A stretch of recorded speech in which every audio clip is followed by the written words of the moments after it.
I get into the ring. They ring the bell. Not the ring, but it was like this cordoned off area. It wasn't a boxing ring or anything.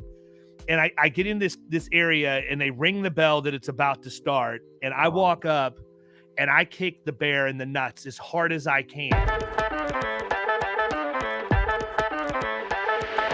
So what you guys want to focus on? I mean, David, you usually do the interview to other people, but very rarely you get interviewed. So it's been a while, man. I feel like a year and a half, 2 years ago, I was popping up on all kinds of podcasts and stuff. It's been a little bit of time since I've been interviewed, so I'm cool with it. Whatever you guys want to do. Right. So where is David today? I'm sitting in my office covering 4 desks. I had an account manager out, people on vacation, and my normal responsibilities. So I really could have used virtual professionals in my operation all week this week. And let's make that happen. Yeah, this did nothing but accelerate. I don't know if you guys know this or not, but I'm actively interviewing right now. Mm-hmm. Yeah, I saw that. Yeah, so I interviewed a couple of people for telemarketing. I mean, I think that's one of the areas where we really have the ability to grow a lot as an organization, is if we can get that need met, because nobody likes to talk on the phone at all, and yet they want appointments. And that's what I found, man. When you use a virtual professional in a telemarketing standpoint, you have to understand it's a volume play, right? Number one, I'm not going to go to a virtual professional that I'm grooming to be an appointment setter / telemarketer and expect them to get the exact same thing that I would get from a producer that understands the insurance product and can drive wedges on the fly and all of that. It's literally about numbers. Just calling and asking for the appointment. Ask for the appointment. Ask for the appointment. So that's the sale, right? The sale. The appointment is the sale. That's it. Yeah. I mean, we just want people to let us get us an opportunity to get in front of somebody, period. And it worked really well for us. We pivoted and started using virtual professionals to do this when COVID hit, because we couldn't go out and do our marketing drops anymore. So instead of my producers going out and canvassing and knocking on doors, we were having to do things over the phone and meet on Zoom and all of that. And it was a great move to be able to bring a virtual professional in to augment that, because your producers are going to focus on trying to get appointments with the prospects that are assigned to them in the CRM. But that leaves this huge amount of leads that we have inside of our system that aren't technically assigned to anybody who's actively working on them, because the way we divide it out is based on geography, right? So I'm not going to have 2 producers tripping over each other in the same zip codes. We all kind of live spread out. So it's honestly I've been fortunate in that there's no infighting about that. Right. It's really simple. It's, hey, you live here, you're going to keep these zip codes or this general vicinity. And so it's worked out to where it's kind of broken down by county. So we don't have to worry about that part. So the leads technically get assigned to them in the CRM, but they're only going to work on the ones that are in their wheelhouse, the ones that are exactly who their ideal prospects are. But with COVID, again, we needed to write whatever we could get our hands on. So I opened it up and removed our minimum revenue threshold. And I brought the VP in to go ahead and start calling, and they've done a great job, man. Nice. So you mentioned something really on point earlier, which is like everybody wants appointments, but nobody wants to be on the phone. Why is it important for us to have people on the phone? I mean, phone is I feel it's the only aspect of sales that is never going to change, but more and more we see people running away from it. So tell me a little bit more about why that can be pushed off. Well, I think that the issue is that we get our feelings hurt in the United States, right? So when you, I mean, and it doesn't necessarily have to be the United States, but most virtual professional companies, actually there's only like one virtual professional company. Everybody else is using virtual assistants, which is the first problem. They're not dealing with the highly educated people that Savvital provides. That being said, these people don't care. Like, they're not going to get their feelings hurt. To them, their job is not to sell an insurance policy. Their job's to get an appointment. So anything that moves them closer to getting an appointment is forward progress to them. and they don't get their feelings hurt when somebody says no or hangs up the phone. That just means they're going to get to the next call faster. And the issue that I see, I work with producers all over the country. The issue that I see is that people just don't make their calls, period. Right? They don't make their producers calls. Get their feelings hurt.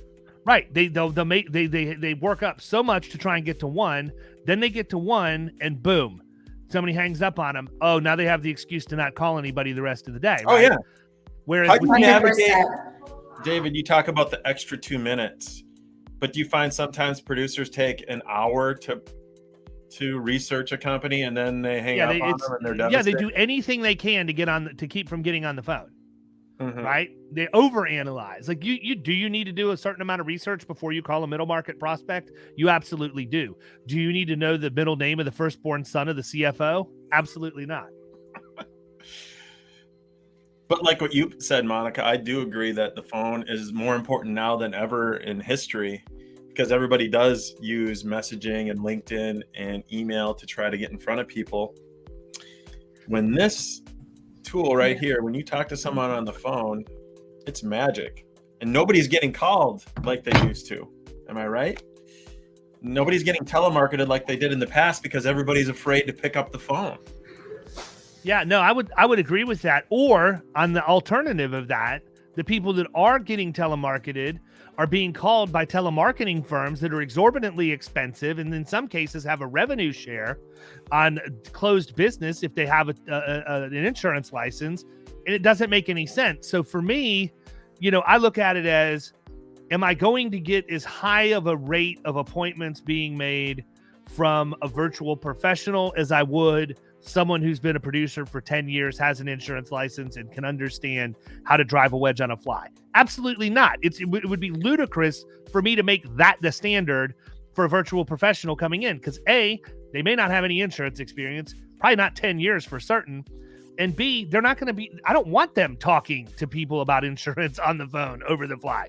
I want them to book an appointment. And so I think sometimes we as agents we just overcomplicate stuff, man. Sometimes in order to get the appointment, the only thing you have to do is ask for the appointment. Yes. And I know that's like insane because I'm the guy that's going to give you all kinds of great scripts that work and psychologically get people to, agree to meet with you and everything else. But at the end of the day, what's worked for us, and this has resulted in anywhere between 5 and 25 booked appointments a week, which I think is outstanding. I would have been happy with just 5, 1 a day. Let's be honest, I'd be happy with like 2 a week, but we're getting anywhere between 1 a day and 25 in a week because this person's calling up and just saying, hey, I know your renewal's coming up. We're going to have an agent in your area next week. Is Tuesday or Wednesday better for you? That's Wednesday. Wednesday, great. Is morning or afternoon better? Afternoon, awesome. 2 or 3 o'clock work better for you.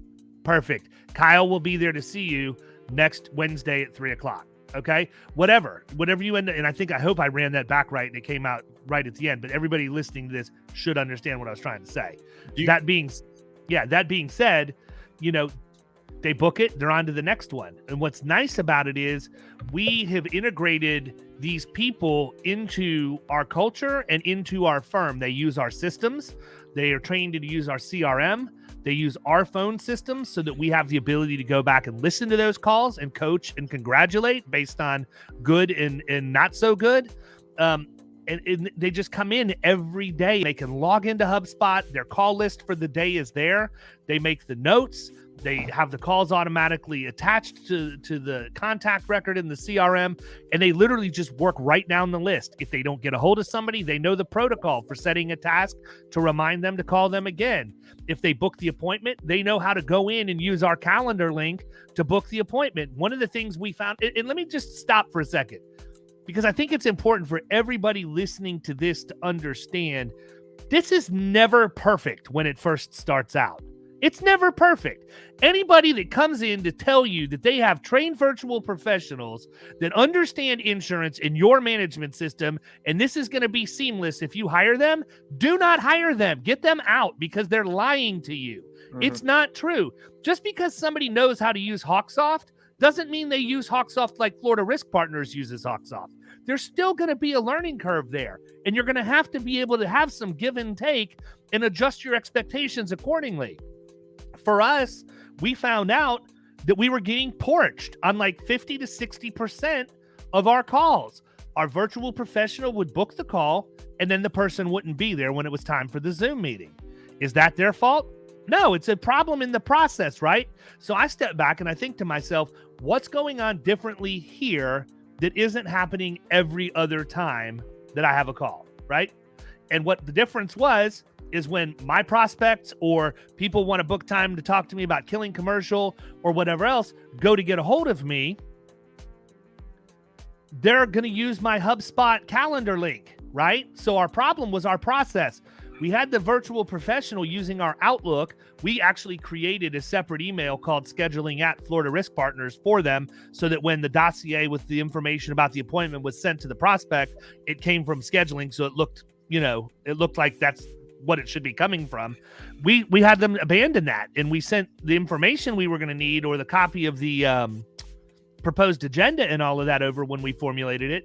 But we started using our HubSpot link. Why would I do that? Well, when you send the link in Outlook, unless you go in and have rules for reminders and everything, none of that ever happens. But when we use our calendar links, it's got built-in mechanisms like we remind them the day before, the morning of, and an hour before. And at one point in that sequence, they have to reconfirm their attendance. When we made that one change, 90%. Yeah, probably close to 100. I think I talked to Kyle, and like 2 people in the last 6 months weren't there, and it was for a valid reason. So I think that's an important message for people to understand. When you're using a virtual professional, if you don't have your processes documented, number one, that's a problem. Number two, if you have processes but they haven't been proven, that can be a problem, right? And in our situation, it wasn't that we had a documentation issue. We did have the process documented, but it was a process that we hadn't proven yet. And so we knew going in, like, I'm not going to get upset and get rid of a telemarketer because people weren't showing up. They were obviously doing their job because the appointment was booked, right? So we had to go back and be honest with ourselves when we looked in the mirror and say, okay, this is a process issue. Should be simple to fix. What's the one thing that's different in this? And that was it. I mean, that was that minor change. And that's what took it from literally 50% to 60% of the people not being there to 90% showing up. Yeah, I like that. Do you mind repeating that about proven processes over processes? Because I just think that's a very powerful statement. Well, I think there's something that happens when, and I can only speak from my own experience and the experience of the people that I talk to about this stuff, that are our friends. But I think that there's a certain like for us, we brought the virtual professional in for this. It was brand new. Like that was the only reason we brought them in, was specifically for this. We didn't do anything to test it. We didn't do anything. And so we're like, this is how we're going to use the labor for this stuff. And so that was not a proven process. Now, if it had something to do with how we make a vehicle change or how we make a driver change on a policy or how we do something with billing, those are things we've been doing for the 6 years we've been open. We know how we do that. That's documented. That's proven. There's not really anything unknown about that. And so I think the reason that I say for people to be cautious is just be cautiously optimistic when you're going to use virtual professionals for new initiatives in your agency. So many times there's such a lack of accountability in society in general. And I don't think it's isolated to the United States. I think there's issue with accountability all over the world. People don't want to own up to their own decisions and their own operations. They want to always point the finger at somebody else and blame it for them. And I think that when you put a VP into a new process, you set them up to be the person that the finger gets pointed to, and it's unjust, right? Not a process until it's a proven process. Agreed. Is that right? Yeah, it's an idea otherwise. There we go. I'm gonna have to jot that Yeah, down. and not because we think it's gonna work means it is going to work, right? Like we sometimes think like, oh, this process makes sense, but not because it makes sense means it's going to be effective. So Right. we have to A/B test, right? We have to ABC test and then run it again and run it again until you get the results that you need. And that takes time, not because you ran it this week means that it didn't work, then next week you're going to try something else. You also have to give them time, based on my experience. I had this business coach from EOS, Nate, and he kept saying, it takes 7 times for people to listen. It takes 7 times for you to try something to see if it works. It takes 7 times to at least understand and doing it to see how it works.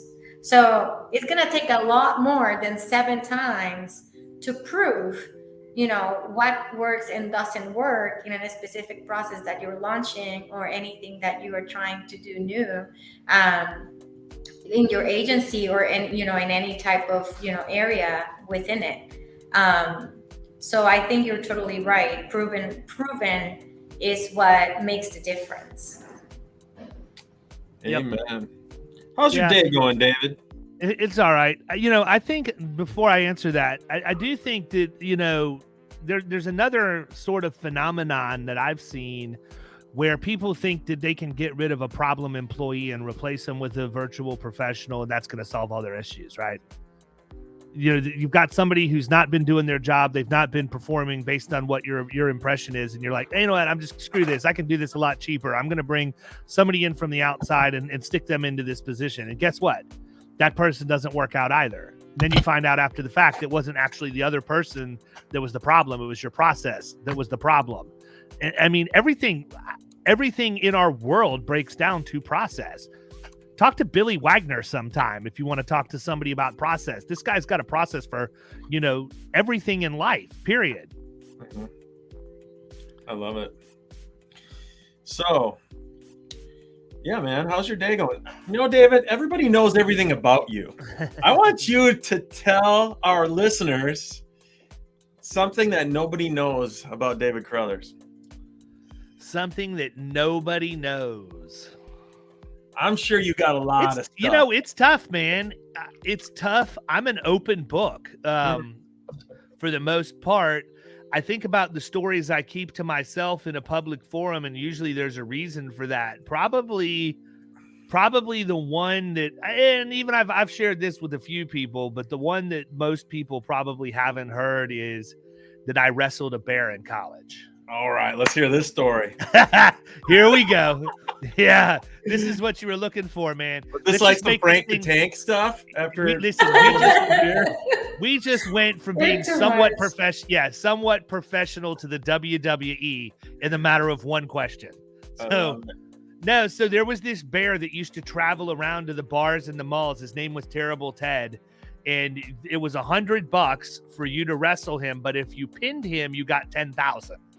Nice. And so this was a point in my life where I probably wasn't as discerning with my judgment as I should have been, and possibly could have been influenced by alcohol and other contributing factors. But we found out that Terrible Ted was coming to the bar that we all went to in college, and they immediately took a collection up to sponsor me. They said, nice. If we get the...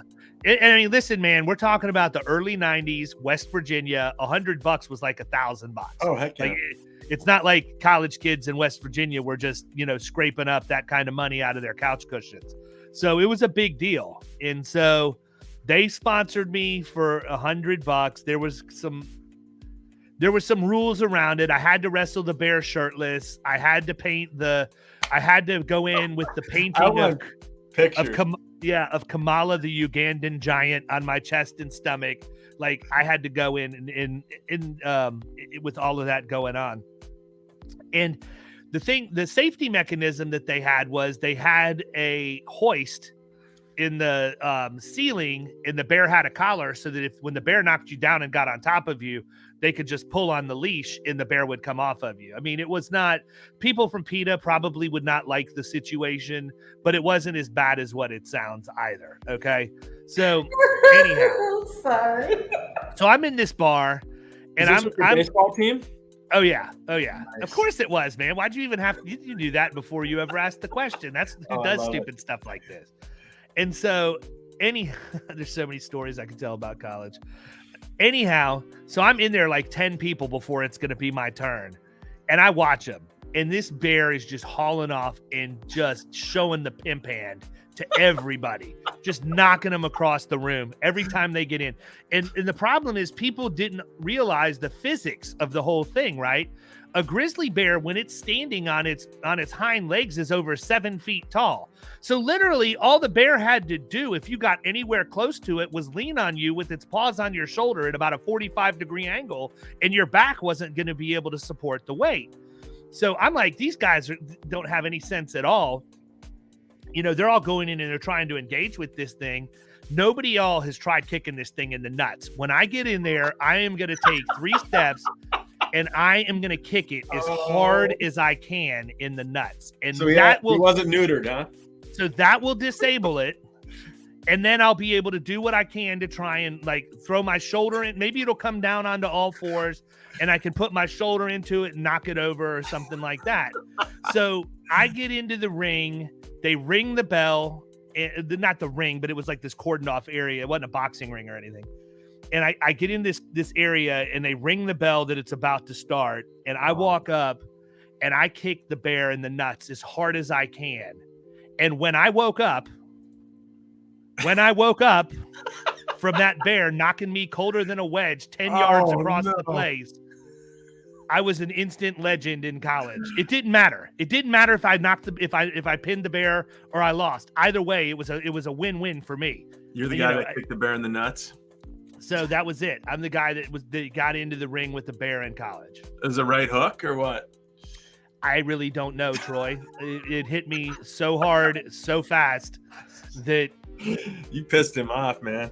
And there were no cell phones. Thankfully, I'm still. I mean, every once in a while on Facebook, you'll see one of my college buddies in a comment thread share that video from the commercial where the guy goes up and kicks the bear in the nuts, and then the bear goes into the boxing stance with him. It's on YouTube.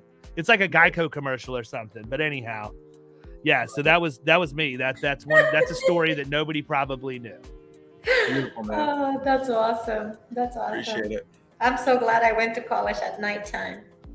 I went to college at nighttime the second time I went to college for the very reason that you just heard. David, real quick, give us like 3 bullet points on what a potential independent insurance agency should do when considering a virtual professional. Identify the need that you have, make sure you have processes around that need, and then make sure proven processes around that need, and that you're looking for the best qualifications, right? Mm-hmm. I think that you can go out and get cheaper VAs than what Savvital has. That's not what the brand is, right? That's fine. If you want cheap labor, go get cheap labor. If you want cheap labor, you're going to get cheap results. You know, find people that match the culture of your operation and that are going to deliver the results you're looking for, and that are the quality of candidate that you would surround yourself with. Because I think we're short-sighted when we look at what it would cost in difference to hire a higher qualified candidate, but we never actually take the time to figure out how much money that would save us in the long run because of the efficiency in which they work. They get things done right the first time as opposed to having to go back and do it. They're proactive in their communication, all of that.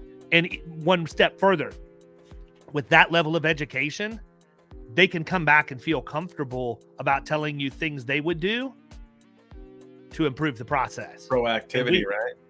And we have to be willing to hear that, right? Many times we're not interested in hearing other people criticize our processes. I'm always open for the person who's actually executing the process to tell me what they would do to make it better. I want them to have ownership in it, and then I can hold them accountable to that if we make the change and it doesn't work. But I think that's it. I mean, I'm looking for somebody that can come in and is the type of quality person that's going to blend with our culture and become part of our team, not just become outsourced labor that we, get for a less than average rate in the United States. Yeah, but you just hit it on the head, though. It's all about ownership, because we are so focused on our own business, and we think that these are the best ways because they have worked for us, but everybody works a little bit different. When you give your employees or anyone that works with you ownership on that process, and you give them the ability to actually say, come to me with any suggestions, not only you're making the culture stronger, but they're going to work harder because now they have input into how their outcomes are developed, right? So by giving that a specific ownership, you're just opening the doors of them holding themselves more accountable to do what they need to do, and your outcomes by doing that will be better. Yep. Absolutely, Monica. And the ROI, I've been talking a lot about this lately, David. I would say pretty much everybody out there listening, their time is worth $200 an hour. So, and one of the objections we get sometimes is I can't see my least, by the way, at least. Yeah. And here's the other problem. They don't know that. They don't know that, right? Mm-hmm. The problem is that the average agency owner doesn't define their hourly rate, right? And they don't understand that concept, or they've never taken the time to think about that concept. I can tell you right now, and I'm not saying this because you just said 200, and I want to make myself feel better. My hourly rate's $500. If it doesn't make me $500 an hour, I'm not going to do it. Like, and I'm not talking about if it doesn't make me $500 an hour, I'm not going to play with my kids. I charge $500 an hour so I can play with my kids, right? I have the work-life balance. I deliver the work product when I'm at work. I know what I'm worth. I'm not going to allow myself to get distracted by anything that's not going to give me that return. And that's why I see so many people struggling to get new business, so many people struggling with retention and all of the other things that go into it, because they're not focused. They haven't defined their hourly rate, which means they're doing anything and everything under the sun. When you have a defined hourly rate, you know what gets your time, you know what you can delegate, and you know what you can outsource, period. So start with defining what you're actually worth per hour. You're not worth sitting there issuing certificates, period. I don't care who you are as an agency owner, unless you're scratched like I was 6 years ago in the dining room of your home, having to sell, service, and everything else. That's a different story. But if you're an established agency owner and you're doing clerical work, you're doing things with billing, you're doing things with certificate issuance, you're doing driver changes and things like that. I'm not talking about if somebody's out sick like I'm dealing with this week and I have to cover a desk. I'm talking about you're doing this every day of every week. You need to stop. Absolutely. You need to stop right now, define what you're worth, and put your day into a schedule that matches what your hourly rate is, period. Boom. Agree 100%. And what I was just going to say is if you save $10 an hour, nice round number, $200 an hour, let's say you're worth. If you save 10 hours a week, that is $8,000 extra a month that you'll be making for about a quarter of that, which is what you'd be paying to get a virtual professional to save you that 10 hours a week. Dude, if they're saving $8,000 of their own time, they could get at least 3 virtual professionals for that. Yeah, you nailed it. And then they're making that much more money because they're investing. Well, no, Troy, but what are they doing at that point? They're focusing on revenue-bearing activities, right? Boom. They're focusing on things they're going to put money in their pocket and profit on the bottom line. They're not doing the service things that are draining your profit. But David, that might mean they have to pick up the phone and call people. Got a VP for that, man. Every time somebody says, "Oh, I'm going into the office today, I got to do this," we got a VP for that. Oh, I got to make phone calls to book appointments. Got a VP for that. At some point, people are going to understand that times changed. 3 years ago, times changed for good. Virtual professionals and virtual assistants were already a growing trend. COVID magnified that by an exponent. Absolutely. It's David, not going away, people. Embrace it or run. No doubt. How can people reach you? Google? How can they reach me? Yeah, they can go they can connect. I'm open on social. David R. Carothers. Check me out on Facebook, LinkedIn. I am not a Twitter dude. I try sometimes, but I haven't ever gotten into the Twitter. There's only so many things I can manage, and I need a VP to handle my Twitter. If you have one that's as sarcastic as I am, we may need to create them from scratch, but you can go there, or you can email me at david@killingcommercial.com is the best way to get a hold of me. And if you do any sort of search for David whatsoever, your feed will be populated with David's marketing for the rest of your life, about 10 times a day. There you go. Well, it works, Troy. It does work. You're Awesome. everywhere. Absolutely. You're omnipresent. Yeah, well, I missed the memo on Blue today, but I really appreciate you guys being here and dropping some knowledge and helping others, agency owners out there. So thanks, Appreciate David. you, Monica. Appreciate Absolutely. you, It's my pleasure. Ladies and gentlemen, it's time you get savvy, baby. Get savvy. Get savvy. Peace.